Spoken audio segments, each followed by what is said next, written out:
အားလုံးပဲမင်္ဂလာပါရှင်ဒီနေ့အဲ့တော့အိမ်မှာဝါဥကြာစံလေးတုတ်စားပြတာနဲ့လုံလူလေးမျှဝေပေးတာပါမယ်ရှင်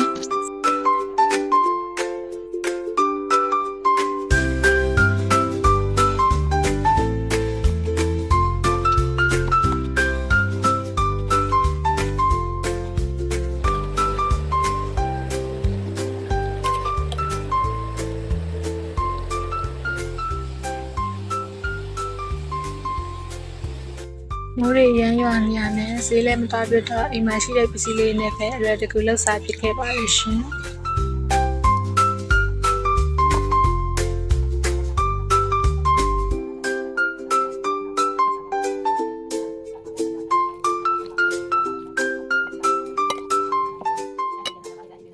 အခုဆိုရင်တော့ပါဝင်ပစ္စည်းနည်းနည်းလေးနဲ့အရန်စားလွတ်ကောင်နဲ့ဝါဥကြာစံတုံးလေးရပြီပဲဖြစ်ပါတယ်ရှင်အားလုံးပဲလိုက်ပြီးလှုပ်ရှားကြည့်ဖို့မမေ့ပါနဲ့နော်